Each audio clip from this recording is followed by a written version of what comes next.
We are a family of 6 living in a 36-foot RV while we tame this mess and create a homestead for our family.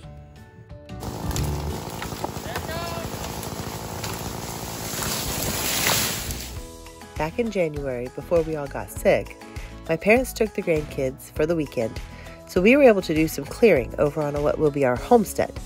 But first, I had some issues to take care of with my phone.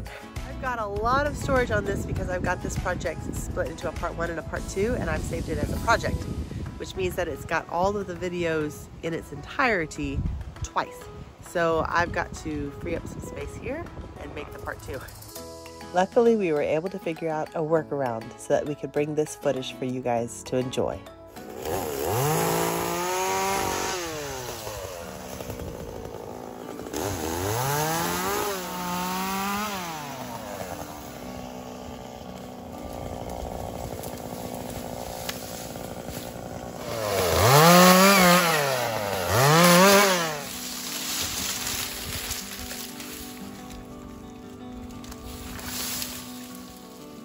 You can't grab more than that. Come on.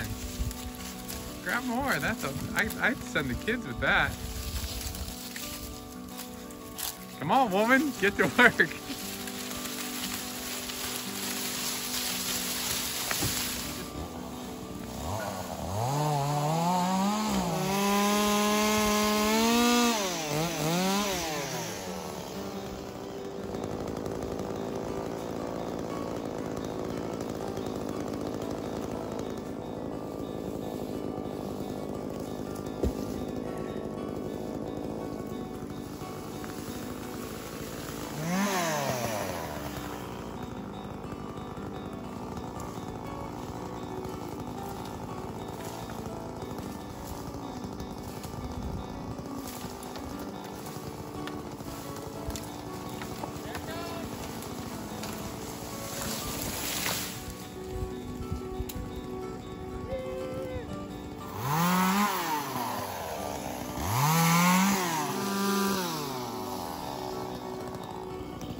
I'd give that a 7. After taking down a lot of small and medium-sized trees, Jim suggested a new challenge. Are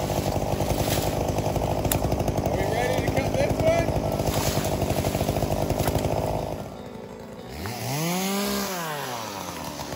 This huge old oak tree had to come out because we're going to use a space behind where our homestead is for our garden and maybe a pond.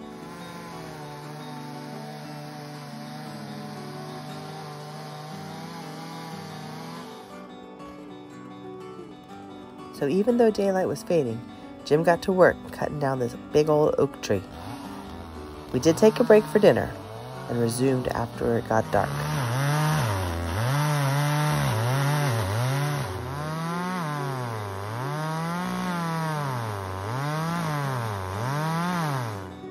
There was one little sticking spot somewhere in the middle of the tree because the chainsaw wasn't quite long enough. So he had to figure out where it was and take it down. See, on this side, I'm almost all the way through, but on the other side, I can't get through. Why? Because I moved a different way, and I can't tell how to get to that other angle. So I think it's hindering it from breaking.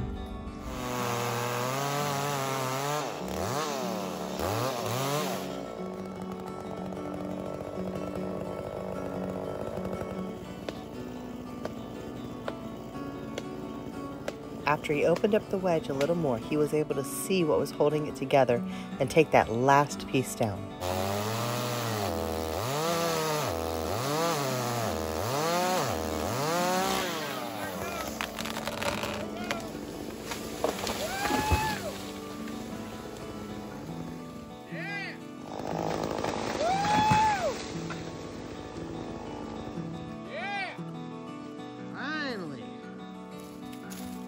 We did it. We got it. That was kind of scary. but that's a little bit bigger than I'm used to. I really don't like doing trees that big. Obviously, don't try this at home. This is not a tutorial video. This is at your own risk kind of thing, so you got to be careful.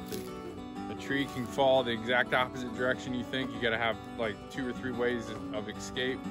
So just always be ready, because people are like, oh, it's gonna fall this way, and they don't expect it to fall back. So you always be ready, have a contingency.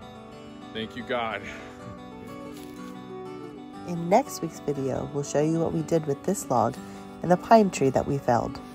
But I do want to take a minute and show you some of the things that I've done to prep for the garden space that we are clearing right now. I already have a tower of lettuce that I started in January. It's growing using hydroponics. It's getting pretty big. I also have a little patch of garlic and onions that I've got in an old swimming pool.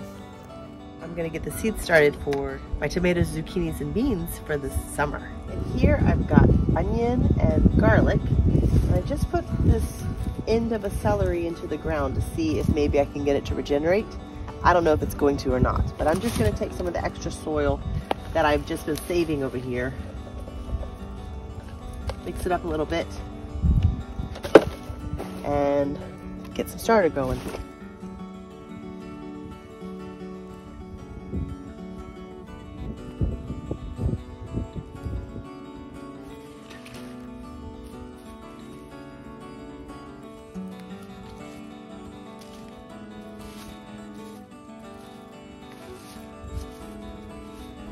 So this is going to be cucumbers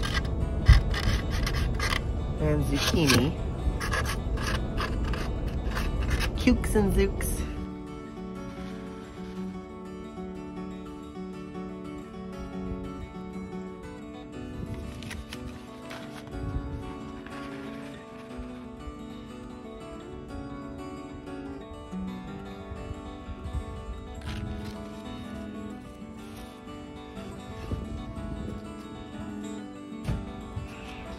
Ooh.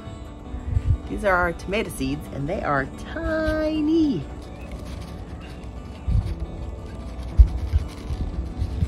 Look at that. This is an heirloom rainbow tomato blend.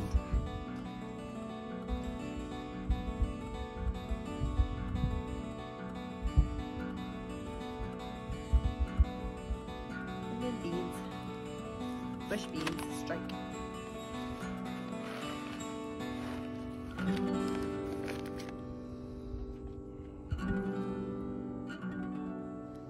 As of Tuesday, I've got about 50 seedlings that I'm waiting to sprout and plant in the garden that will be cleared, and I'll show you more about that next week. See you then. Welcome to the mess. Welcome to the mess. Where God takes our mess and makes it his best. Yes.